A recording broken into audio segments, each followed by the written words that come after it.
ሳውዲ አረቢያ ኢትዮጵያና ኤርትራ ሊያደርጉት ነው ከሚባለው ጦርነት ለመመለስ የመጨረሻውን ጥረት እያደረገች ነው ተባለ። ከሳውዲ ጥረት ጀርባም የአሜሪካ እጅ አለ መባሉም ተሰምቷል። ነገሩ ግን የረፈደበት ከሰዓት ጋር ሩጫና ያለመሳካት እድል አለውም እየተባለ ነው። የኢሳያስ አፈወርቂ ሻዕቢያ በመላ ትግራይ ገብቶ ክልሉን ተቆጣጥሯል ሲሉ አንድ የቀድሞ ከፍተኛ ባለስልጣን ተናገሩ። የጃዋርና ጌታቸው ውዝግብ ቀጥሎ ጃዋር ለጌታቸው ረዳ በጻፈው ምላሽ በሱዳን ጉዳይ ብሔራዊ ጥቅምን የጣስኩት እኔ ሳልሆን መንግስት ነው ብሏል። ጤና ይስጥልን ኢትዮ ፍሮንቶች ነን። አብራችሁን ስትቆዩ እነዚህን ጉዳዮች በስፋትና በጥልቀት ትሰማላችሁ። እስከዛው ቻናላችንን ሰብስክራይብ፣ ላይክ እና ሼር እያደረጋችሁ አብራችሁን ቆዩ። ሳውዲ አረቢያ ኢትዮጵያንና ኤርትራን ሊያደርጉት ነው ከሚባለው ጦርነት ለመመለስ የመጨረሻውን ጥረት እያደረገች ነው ተባለ። ከሳውዲ ጥረት ጀርባም የአሜሪካ እጅ አለ መባሉ ተሰምቷል። ባለፉት ቀናትም ሳውዲ አረቢያ መጠነ ሰፊ የሆነ የዲፕሎማሲ ዘመቻን በኢትዮጵያና ኤርትራ አካሂዳለች። በአንድ ቀን ልዩነትም ነው የውጭ ጉዳይ ሚኒስትሯን ኢትዮጵያ፣ ምክትል የውጭ ጉዳይ ሚኒስትሯን ደግሞ ኤርትራ የላከችው። በመጀመሪያ የሪያድ የውጭ ጉዳይ ሚኒስትር ልዑል ፋይሳል ቢን ፋርሃን አልሳውድ ወደ አዲስ አበባ መጥተው ከጠቅላይ ሚኒስትር አብይ አህመድ ጋር የተወያዩ ሲሆን በቀጣዩ ቀን ደግሞ የሳውዲው ምክትል የውጭ ጉዳይ ሚኒስትር ዋሊድ ቢን አብዱል ከሪም አልከሬጂ በኤርትራ አስመራ ተገኝተው ከፕሬዝዳንት ኢሳያስ አፈወርቂ ጋር መክረዋል። ሁለቱም ከፍተኛ የሳውዲ አረቢያ ዲፕሎማቶች በኢትዮጵያና ኤርትራ በተቀራረበ ቀን ከሪያዱ መሪ ልዑል አልጋውራሽ መሐመድ ቢን ሳልማን የተላኩት አዲስ አበባና አስመራ እየከረረ ወደ ጦርነት ሊያመራ የተቃረበውን ሁኔታቸውን እንዲያለዝቡት ነው ሲሉ የተለያዩ ምንጮች ተናግረዋል። በሌላ በኩል ደግሞ ሳውዲ አረቢያና አሜሪካ አዲስ አበባና አስመራን ለማስታረቅ እየሄዱበት ያለው መንገድ እየረፈደበት ያለና ከሰዓት ጋርም ሩጫ የተሞላበት ነው የሚሉ አሉ። ለዚህም ማሳያዎችን ያነሳሉ። ዘአፍሪካ ሪፖርት የተባለው መጽሔት በኤርትራና ኢትዮጵያ መካከል ያለውን ወቅታዊ ሁኔታ ባስነበበበት ጽሑፉ በተለይ እንደ ዛላምበሳና ራማ ባሉ የድንበር አካባቢዎች ላይ ከፍተኛ የሆነ የጦርነት አየር አንዣቧል። የአካባቢውም ነዋሪዎች ከወዲሁ ሰፈራቸውን ለቀው በሰፊው እየተሰደዱ መሆኑንና በስፍራው ከፍተኛ የሚባል ወታደራዊ እንቅስቃሴ እየታየ መሆኑንም አስነብቧል። እንዲሁም ከኢትዮጵያ ከመሃል ሀገር ለቁጥር የሚታክቱ የወታደሮችና የጦር መሳሪያዎችን የማጓጓዝ ስራዎች በከፍተኛ ደረጃ እየታዩ ነው። ነገሮች በዚህ ደረጃ ሳያበቁም የኢፌድሪ የመከላከያ ሰራዊት በሀገሪቱ በተለያዩ ክልሎች የሰፈረባቸውን ቦታዎች በመልቀቅ ወደ ትግራይና ኤርትራ እየተጓዘ መሆኑን የሚያሳዩ ሪፖርቶች ተደምጠዋል። መከላከያው ከአማራ ክልል ብቻም ሳይሆን ከኦሮሚያ ክልል ከብዙ ቦታዎች ለቆ መውጣቱ ተሰምቷል። ለዚህም የክልሉ የጸጥታ ቢሮ መከላከያውን በመተካት የክልሉን ጸጥታ እንዲያስከብሩ የቀድሞ ፖሊሶችንና የጸጥታ አካላትን ወደ ቀደመ ስራቸው እንዲመለሱ ጥሪ ያቀረበበት ማስታወቂያ በማህበራዊ ሚዲያዎች በሰፊው ሲዘዋወር ውሏል። ከዚህም በላይ ግን የኤርትራ መንግስት በኢትዮጵያ የውጭ ጉዳይ ሚኒስትር ጌዲዮን ጢሞቴዎስ የተቆጣጠራችሁትን መሬት ልቀቁልን ደብዳቤ የሰጠው መልካም ያልሆነ ምላሽ የነገሮችን ግለት ጨምሮታል። በርካታ ዓለም አቀፍ የዲፕሎማሲና የደህንነት ምንጮችና መገናኛ ብዙሃን አስመራና አዲስ አበባ ወደ ጦርነት ሊያመሩ ይችላሉ የሚለውን ስጋታቸውን በስፋት የገለጹትም ለዚሁ ነው። ሳውዲ አረቢያም የውጭ ጉዳይ ሚኒስትሯን ወደ አዲስ አበባ፣ ምክትል የውጭ ጉዳይ ሚኒስትሯን ደግሞ ወደ አስመራ የላከችው ለዚሁ ይሆናል። እርግጥ የሪያዱ የውጭ ጉዳይ ሚኒስትር ልዑል ፋይሳል ቢን ፋርሃን አልሳውድ ወደ አዲስ አበባ የመጡት ለኤርትራው ጉዳይ ብቻም ሳይሆን ከሱዳን ጋር በተያያዘ ኢትዮጵያ አላት የተባለውን ተሳትፎ በተመለከተም ነው። ምክንያቱም የውጭ ጉዳይ ሚኒስትሩ አዲስ አበባ የተገኙት ሬውተርስ የተሰኘው ዓለም አቀፍ የዜና ምንጭ ኢትዮጵያ ከሱዳን ተፋላሚዎች ውስጥ የተገንጣዩ የፈጥኖ ደራሽ ኃይሉ አዛዥ ጀነራል መሐመድ ሐምዳን ዳጋሎ ወታደሮችን የማሰልጠኛ ካምፕ መስሪያ ቦታን ሰጥታለች የሚል የምርመራ ዘገባን ባወጣ ማግስት ነው።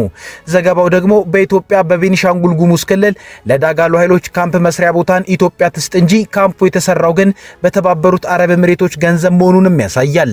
ሳውዲ አረቢያ ደግሞ በካርቱም የሱዳን ጦር ኃይልን የሚመሩትና የሉዓላዊ ምክር ቤቱ ፕሬዝዳንት የጀነራል አብዱል ፈታህ አልቡርሃን ደጋፊ ናት። ሪያድ በየመን ተገንጣዮችን ስትደግፍ ቂም ከያዘችባት አቡዳቢ ጋር አደገኛ ፍጥጫ ውስጥ ስላለች በሱዳን ለአልቡርሃን ኃይል ድጋፏንም ጨምራለች። ለዚህና ለኤርትራ ጉዳይ ነው ሪያድ የውጭ ጉዳይ ሚኒስትሯን ወደ አዲስ አበባ የላከችው። የቅርብ ዓመታት ታሪክ እንደሚያሳየው ሳውዲ አረቢያ በኢትዮጵያና ኤርትራ መካከል ጫናን የማሳረፍ አቅም እንዳላት አሳይታለች። ለዚህም በ2010 ዓ.ም ኢትዮጵያና ኤርትራ የ20 ዓመታት ውጥረታቸውን በመተው ወደ ሰላም ሲመጡ የሰላም ስምምነቱን የፈረሙት ሳውዲ አረቢያ ሄደው እንደነበር ይታወሳል። ያኔም ታዲያ ጠቅላይ ጠቅላይ ሚኒስትር አብይ አህመድና ኢሳያስ አፈወርቂ ከሳውዲ አረቢያ የወርቅ ሜዳሊያ ተጠልቆላቸው እንደነበር የሚታወስ ነው።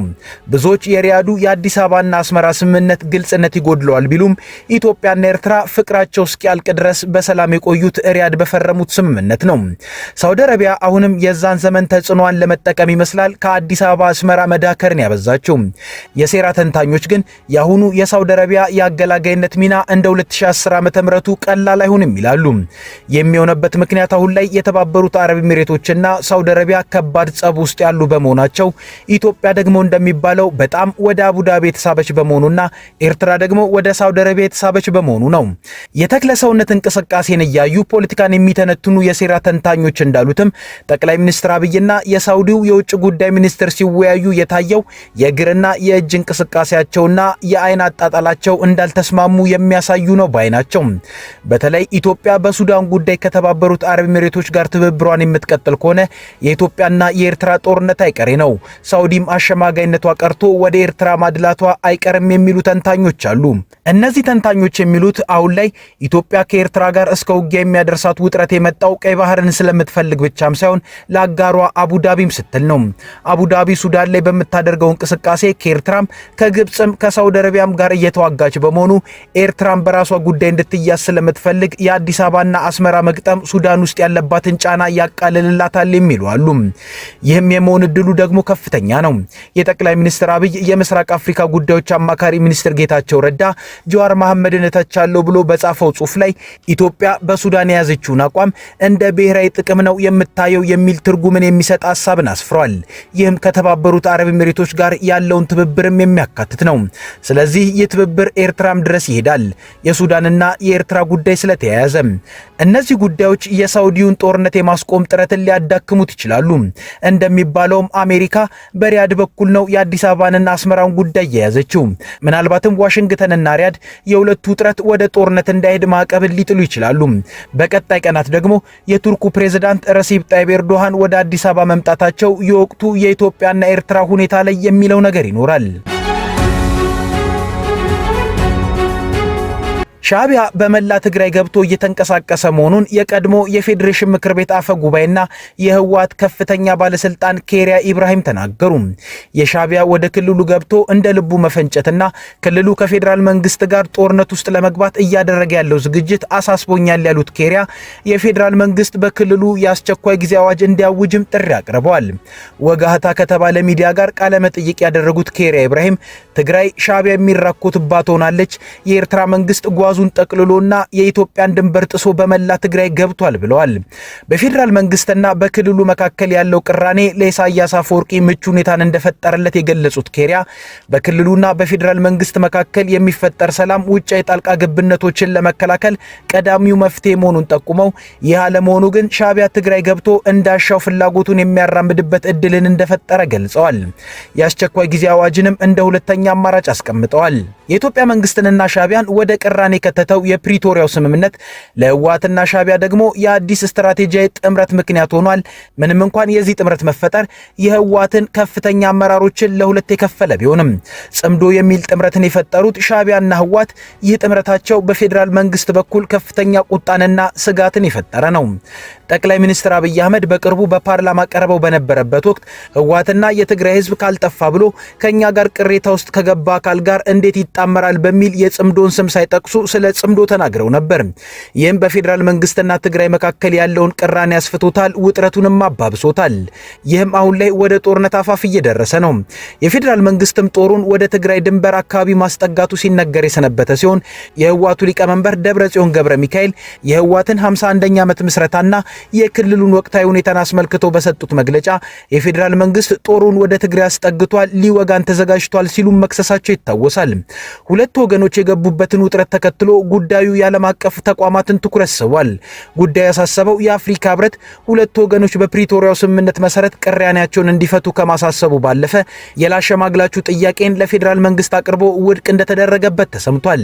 ከህወሓት ራሳቸውን አግልለዋል የተባሉና ወደ ፌዴራል መንግስቱ ጎራ ተቀላቅለዋል የሚባሉት ጌታቸው ረዳና ኬሪያ ኢብራሂም ደግሞ በተለያየ መንገድ የፌዴራል መንግስቱ የመንግስትነት ስልጣኑን ተጠቅሞ በትግራይ ጉዳይ ከአንዳች ፍጻሜ እንዲደርስ እየጎተጎቱ ነው።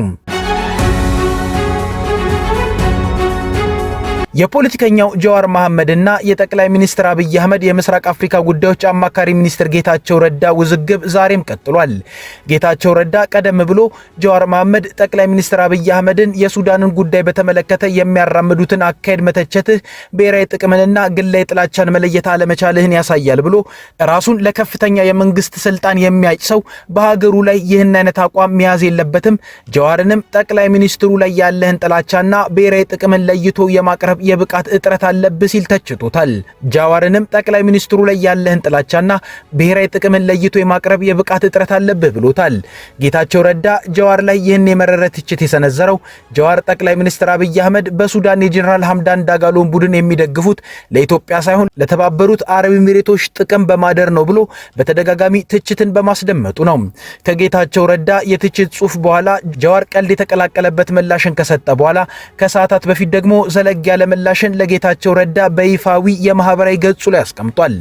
ለመሆኑ ብሔራዊ ጥቅማችንን ማን ነው እየጎዳ ያለው የሚል ጥያቄያዊ ርዕስን በሰጠው ጽሑፉ ላይ ጃዋር መሐመድ አብይ በኤሚሬቶች ትዕዛዝ የሱዳኑን ዘር አጥፊ ወንበዴ መደገፉን ማውገዛችን ብሔራዊ ጥቅማችንን መጉዳት እንደሆነ ፋርሴ ቡላዎች ወይም ያገዛዙ ሎሌዎችን ሲያንጫጫ ይታያል። ዛሬ ላይ የኢትዮጵያን ብሔራዊ ጥቅም እየጎዳ ያለው የአብይ አካሄድ ነው ወይንስ የኛ ትችት ነው ብሎ እየጎዳ ያለው የጠቅላይ ሚኒስትር አብይ አካሄድ ነው ብሎ ማሳያዎች ያላቸውን ነጥቦች ደርድሯል።